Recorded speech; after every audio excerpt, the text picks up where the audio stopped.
Hello ladies and gentlemen, welcome to my Wrestlemania 35 review.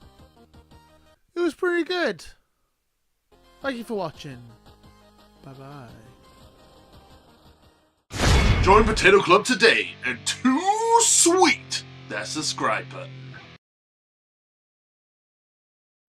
All things serious though, it was pretty good WrestleMania this year. It was pretty good WrestleMania weekend. The WrestleMania weekend is over, and now it's time to kind of just wrap it all up. So, on Friday we had the NXT Takeover New York, which was honestly the best show of the week, of the weekend. NXT Takeover is always the best. It's always amazing. NXT New York was no different. All the matches were fantastic. It was a really good show. I would recommend going to watch it. So I thought there was no way WrestleMania could live up to it, but I really think WrestleMania did a really good job. We had the Hall of Fame. We're still going to attack Bret Hart, which was just messed up.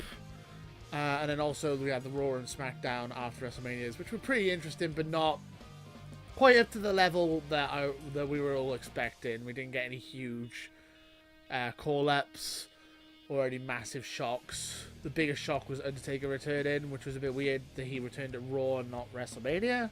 So that was all strange. But I'm here to talk specifically about WrestleMania. That 6-hour slog on a Sunday night that, even though it was really long and it was a slog, as I just said, it was really damn entertaining. Probably the best WrestleMania since WrestleMania 30. One of the best WrestleManias of the modern era. I was super into it. I super enjoyed it. One of the best wrestling shows I've watched in a long time. As I said, one of the best WrestleManias. It was really, really damn entertaining. When it came to predictions, I got 11 out of 16, which I don't think is bad. I think that's pretty good. And that makes me... It sounds like it was a very predictable show. In some ways it was, but in a good way. Last year's WrestleMania, we had stuff like Oscar losing the streak, and Nakamura losing to AJ Styles, and Roman Reigns losing to Brock. And everyone hated those results.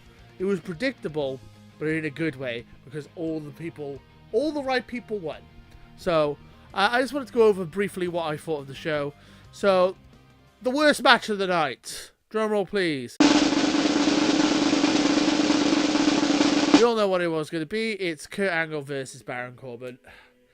Super disappointing. We didn't get John Cena coming out to fight Kurt Angle.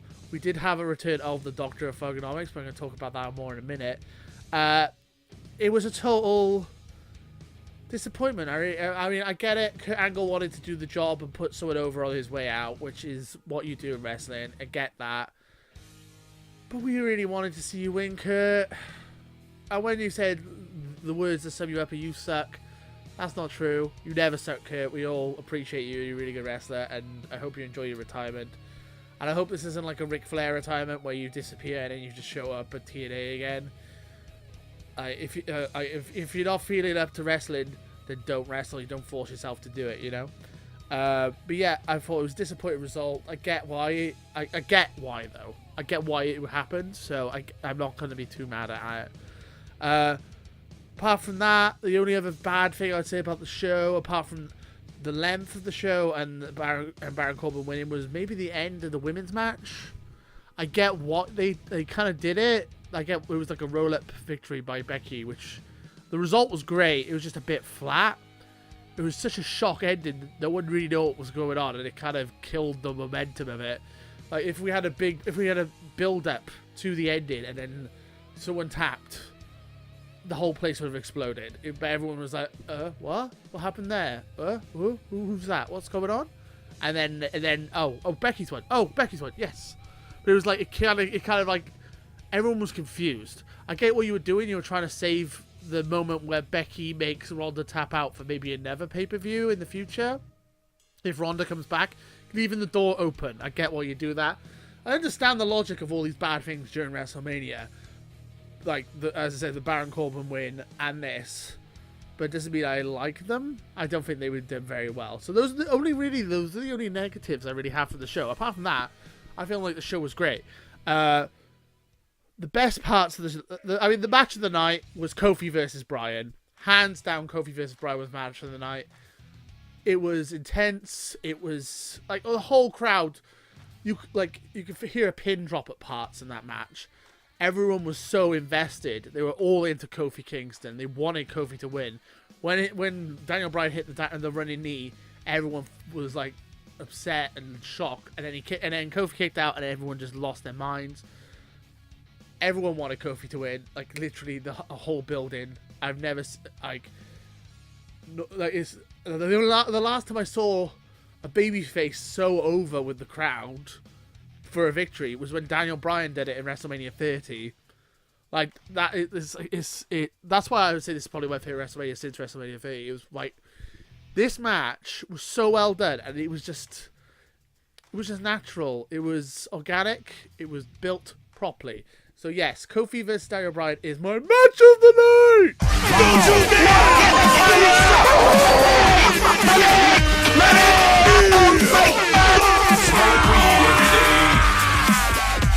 And then so I mean, other than that, we had the 3 babyface wins, which no one thought was going to happen. We had Seth winning, Becky winning, and Kofi winning. All 3 of those people won. Not only that, I feel like all the right people won, apart from Baron Corbin. But I feel like every single person, every result was the right one. The Iconics winning the Women's Tag Team Championship, no one saw that coming. But everyone was happy, even though they're heels. I can't say enough. I mean, I really enjoyed the show.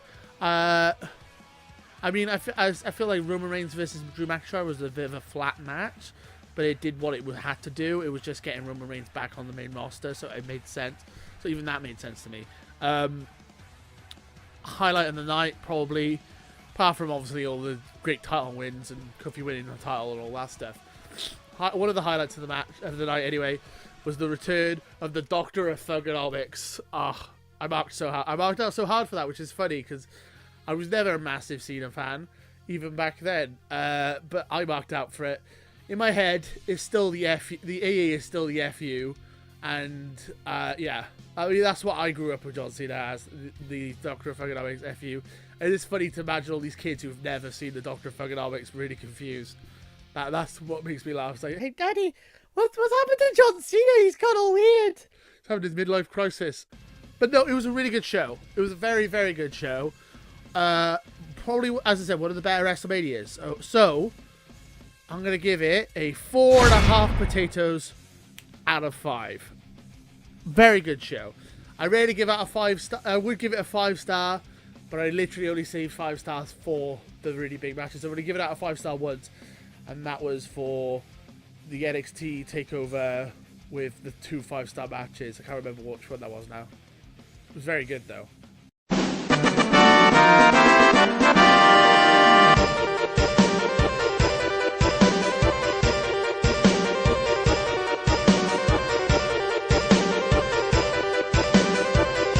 But no, it was a really good show. Probably one of the better WrestleManias. Very fan service heavy, but it was a good way. I mean, I didn't even mention half the matches on the card. I mean, Samoa Joe versus Rey Mysterio wasn't really barely a match, but it was entertaining. Shane versus The Miz was very entertaining. We had his dad, Mr. Potato Face, getting involved. We had Shane falling onto a golf cart and then bouncing and hitting the floor and almost hitting himself. And then obviously the big spot at the end when The Miz suplex Shane off the top, and then the way they landed, making Shane win, which is hilarious, and I love that. That's like the most heel way to win ever, is to win by accident. We had Bobby Lashley come out with yellow contact lenses, looking more scary and intimidating than Finn Balor. I'm sorry, if I had to go against the guy in face paint and the guy with the yellow contact lenses who looks like he's built like a bloody truck, I would rather go against the guy in face paint. Even though I like Finn, but I think Finn Balor's cool as the Demon. Bobby Lashley was bloody scary, dude. Scary stuff. Yeah. Finn Balor getting the powerbomb, like all this stuff. Oh, I'm gushing because it's such a good show. I didn't even mention Seth winning. Match was kind of boring. It was just a punch to the dick, 3 stomps, but right person won. And finally, we're actually gonna have a Universal Champion on TV, which is fantastic. Oh. Enough of me gushing. I'm gonna end this video now. So thank you guys for watching. What did you guys think of WrestleMania 35? Was it as good as I'm saying, or do you think it was a bit? Did you not like the show? Did you think it was too fan servicey heavy? Did you think the right people? Did you think the wrong people won? I felt like all the right people won, apart from Baron Corbin. So let me know what you guys think in the comments below. And until next time, too sweet. Kofi Mania, baby. There it is. Join Potato Club today and too sweet that subscribe button.